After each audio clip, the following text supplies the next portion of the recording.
Nouvelles orientales de Marguerite Yourcenar aux éditions Gallimard. L'imaginaire. Comment Wang Fo fut sauvé. Le vieux peintre Wang Fo et son disciple Ling erraient le long des routes du royaume de Han. Ils avançaient lentement, car Wang Fo s'arrêtait la nuit pour contempler les astres, le jour pour regarder les libellules. Ils étaient peu chargés, car Wang Fo aimait l'image des choses, et non les choses elles-mêmes, et nul objet au monde ne lui semblait digne d'être acquis, sauf des pinceaux, des pots de laque et d'encre de Chine, des rouleaux de soie et de papier de riz. Ils étaient pauvres, car Wang Fo troquait ses peintures contre une ration de bouillie de millet et dédaignait les pièces d'argent. Son disciple Ling, pliant sous le poids d'un sac plein d'esquisses, courbait respectueusement le dos comme s'il portait la voûte céleste, car ce sac, aux yeux de Ling, était rempli de montagnes sous la neige, de fleuves au printemps et du visage de la lune d'été. Ling n'était pas né pour courir les routes aux côtés d'un vieil homme qui s'emparait de l'aurore et captait le crépuscule. Son père était changeur d'or. Sa mère était l'unique enfant d'un marchand de jade qui lui avait légué ses biens en la maudissant parce qu'elle n'était pas un fils.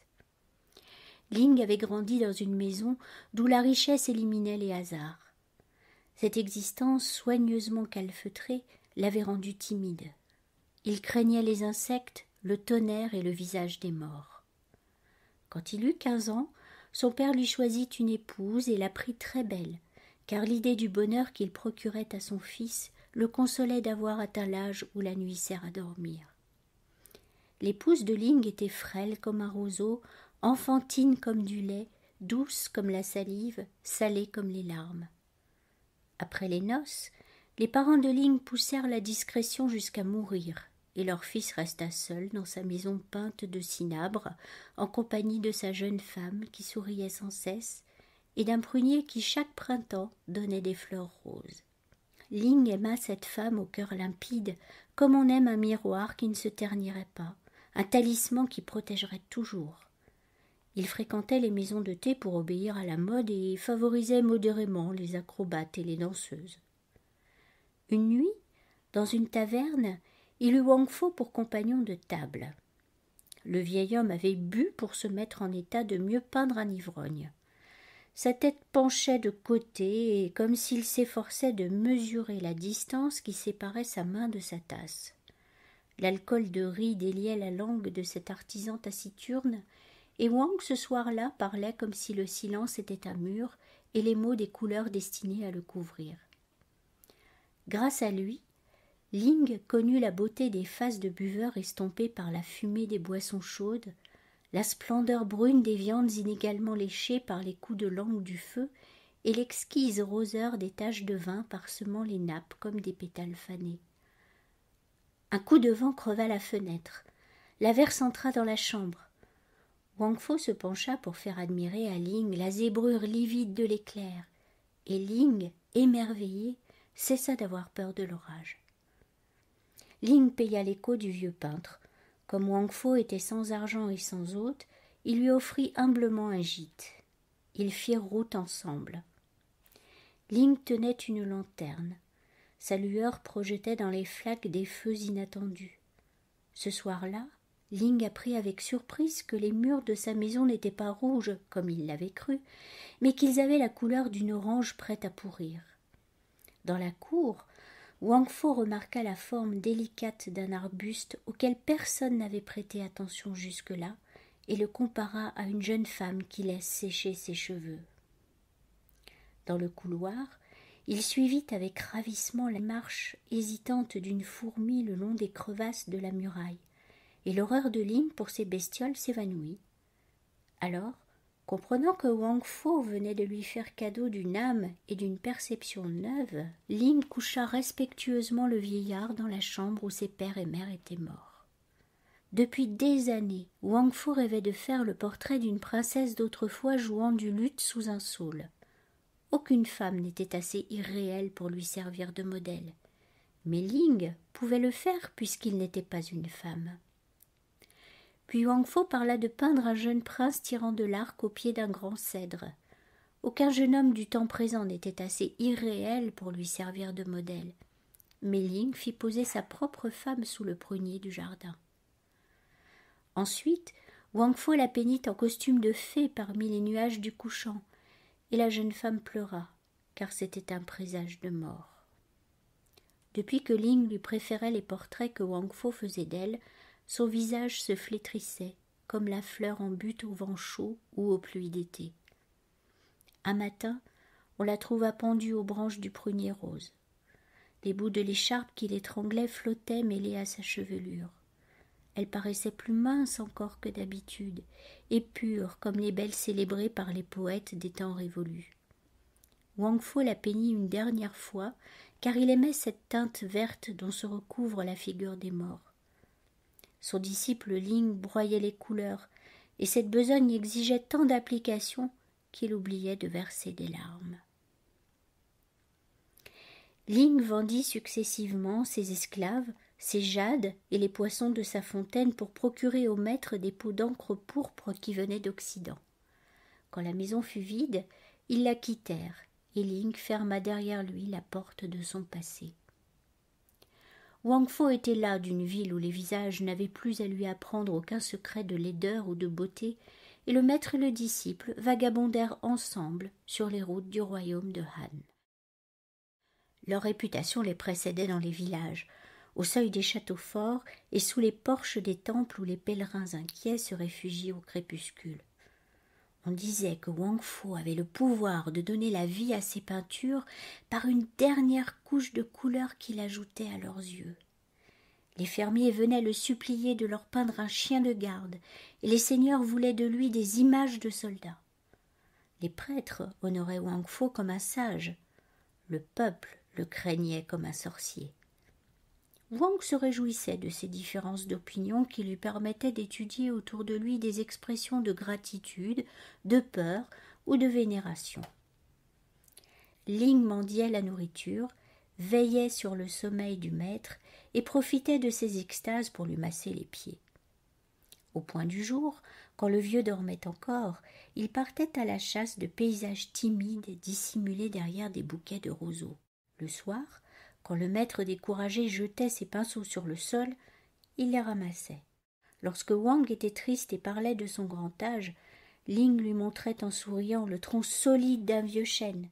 Lorsque Wang était gai et débitait des plaisanteries, Ling faisait humblement semblant de l'écouter.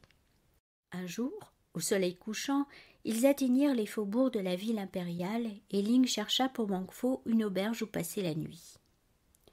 Le vieux s'enveloppa dans ses loques et Ling se coucha contre lui pour le réchauffer, car le printemps venait à peine de naître et le sol de terre battue était encore gelé. À l'aube, des pas lourds retentirent dans les corridors de l'auberge. On entendit les chuchotements effrayés de l'hôte et les commandements criés en langue barbare. Ling frémit, se souvenant qu'il avait volé la veille un gâteau de riz pour le repas du maître. Ne doutant pas qu'on ne vînt l'arrêter, il se demanda qui aiderait demain Wang Fo à passer le gué du prochain fleuve. Les soldats entrèrent avec des lanternes. La flamme filtrant à travers le papier bariolé jetait des lueurs rouges ou bleues sur leurs casques de cuir. La corde d'un arc vibrait sur leur épaule, et les plus féroces poussaient tout à coup des rugissements sans raison. Ils posèrent lourdement la main sur la nuque de Wang Fo, qui ne put s'empêcher de remarquer que leurs manches n'étaient pas assorties à la couleur de leur manteau. Soutenu par son disciple, Wang Fo suivit les soldats en trébuchant le long des routes inégales. Les passants, attroupés, se gaussaient de ces deux criminels qu'on menait sans doute à décapiter. À toutes les questions de Wang, les soldats répondaient par une grimace sauvage. Ses mains ligotées souffraient, et Ling désespéré regardait son maître en souriant, ce qui n'était pour lui qu'une façon plus tendre de pleurer. Ils arrivèrent sur le seuil du palais impérial, dont les murs violets se dressaient en plein jour comme un pan de crépuscule. Les soldats firent franchir à Wang Fo d'innombrables salles carrées ou circulaires, dont la forme symbolisait les saisons, les points cardinaux, le mâle et la femelle, la longévité, les prérogatives du pouvoir. Les portes tournaient sur elles-mêmes en émettant une note de musique, et leur agencement était tel qu'on parcourait toute la gamme en traversant le palais de l'Est couchant. Tout se concertait pour donner l'idée d'une puissance et d'une subtilité surhumaine, et l'on sentait que les moindres ordres prononcés ici devaient être définitifs et terribles comme la sagesse des ancêtres. Enfin, l'air se raréfia. Le silence devint si profond qu'un supplicié même n'eût pas osé crier. Un eunuque souleva une tenture. Les soldats tremblèrent comme des femmes et la petite troupe entra dans la salle où trônait le Fils du ciel. C'était une salle dépourvue de murs, soutenue par d'épaisses colonnes de pierre bleue. Un jardin s'épanouissait de l'autre côté des fûts de marbre, et chaque fleur soutenue par ses bosquets appartenait à une espèce rare apportée d'au-delà les océans. Mais aucune n'avait de parfum, de peur que la méditation du dragon céleste ne fût troublée par les bonnes odeurs. Par respect pour le silence où baignaient ses pensées, aucun oiseau n'avait été admis à l'intérieur de l'enceinte, et on en avait même chassé les abeilles. Un mur énorme séparait le jardin du reste du monde, afin que le vent, qui passe sur les chiens crevés et les cadavres des champs de bataille, ne pût se permettre de frôler la manche de l'empereur. Le maître céleste était assis sur un trône de jade, et ses mains étaient ridées comme celles d'un vieillard, bien qu'il eût à peine 20 ans. Sa robe était bleue pour figurer l'hiver et verte pour rappeler le printemps. Son visage était beau, mais impassible comme un miroir placé trop haut qui ne reflèterait que les astres et l'implacable ciel. Il avait à sa droite son ministre des plaisirs parfaits et à sa gauche son conseiller des justes tourments.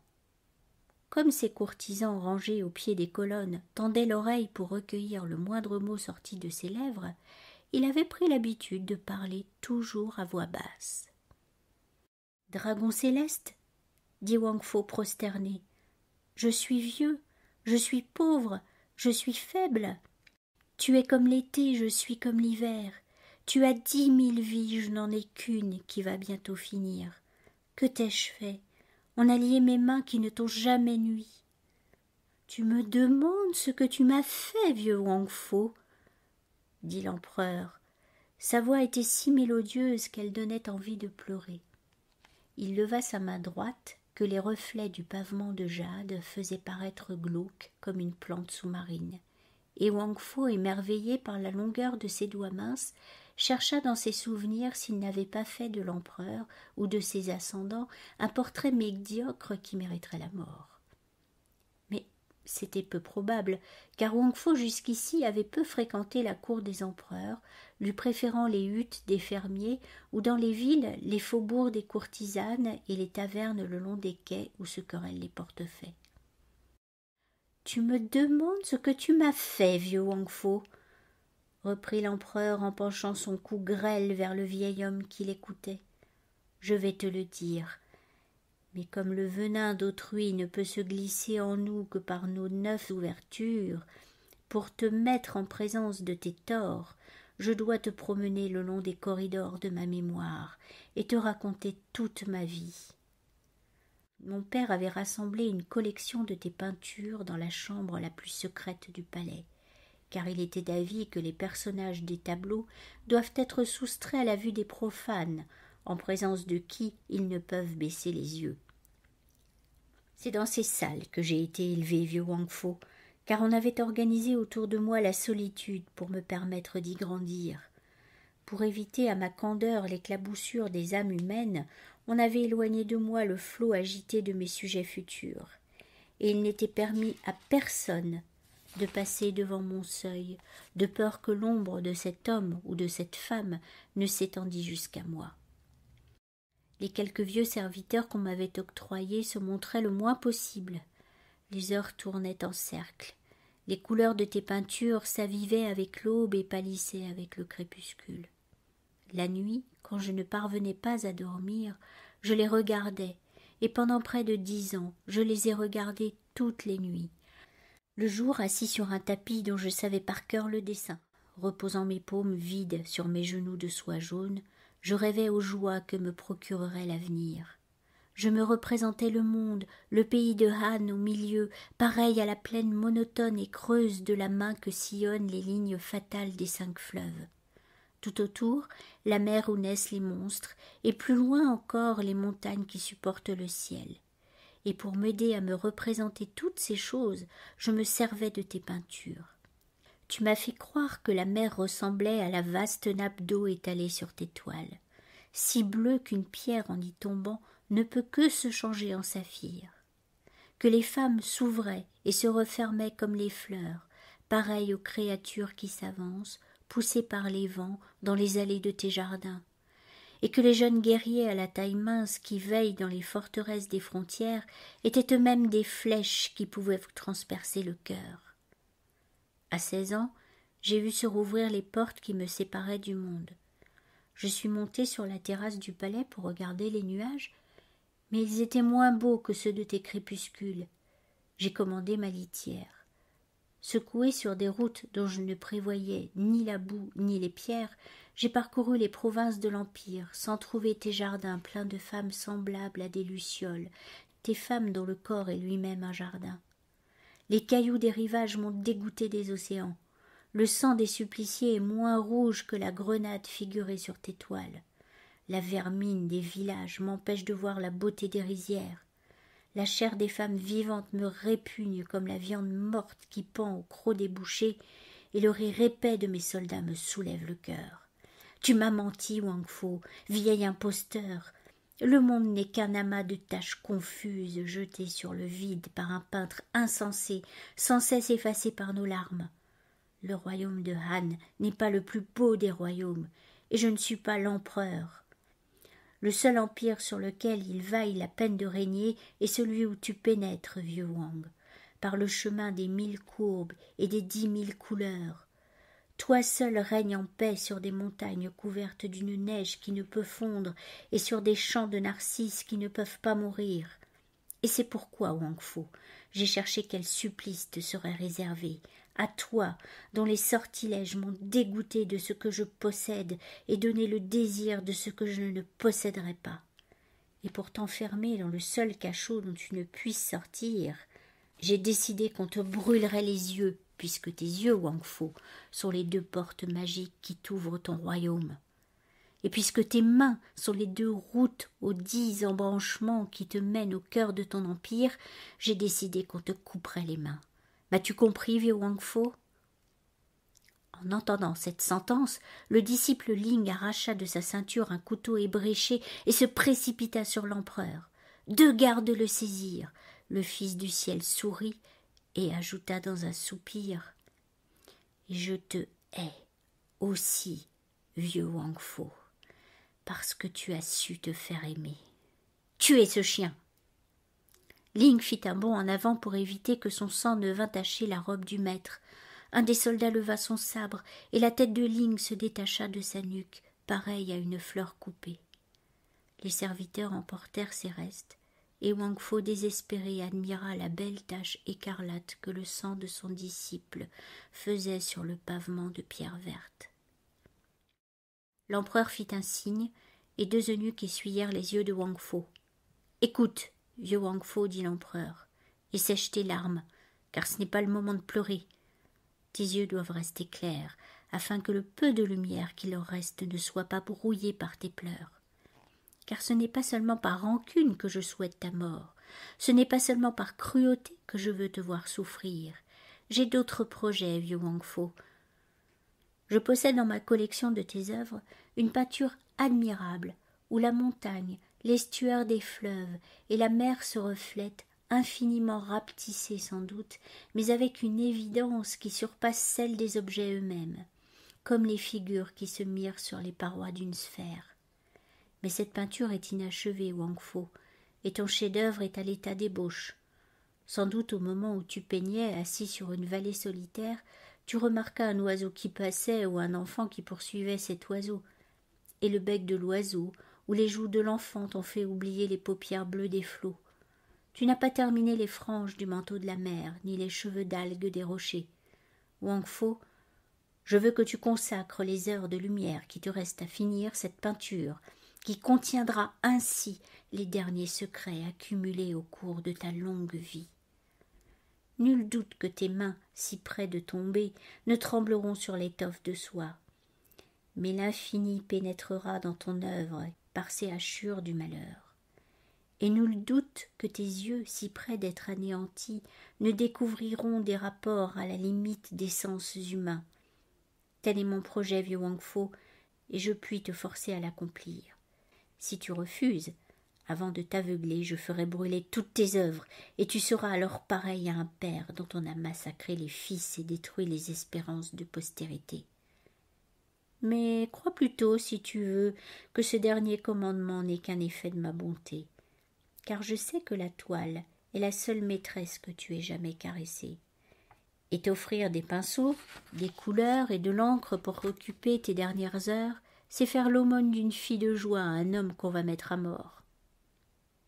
Sur un signe du petit doigt de l'empereur, deux eunuques apportèrent respectueusement la peinture inachevée où Wang Fo avait tracé l'image de la mer et du ciel. Wang Fo sécha ses larmes et sourit, car cette petite esquisse lui rappelait sa jeunesse.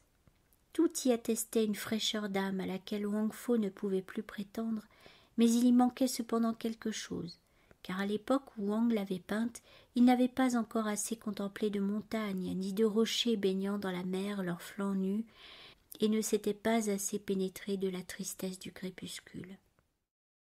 Wang Fo choisit un des pinceaux que lui présentait un esclave, et se mit à étendre sur la mer inachevée de larges coulées de bleu. Un eunuque accroupi à ses pieds broyait les couleurs. Il s'acquittait assez mal de cette besogne, et plus que jamais Wang Fo regretta son disciple Ling. Wang commença par teinter de rose le bout de l'aile d'un nuage posé sur une montagne. Puis il ajouta à la surface de la mer de petites rides qui ne faisaient que rendre plus profond le sentiment de sa sérénité. Le pavement de jade devenait singulièrement humide, mais Wang Fo, absorbé dans sa peinture, ne s'apercevait même pas qu'il travaillait assis dans l'eau.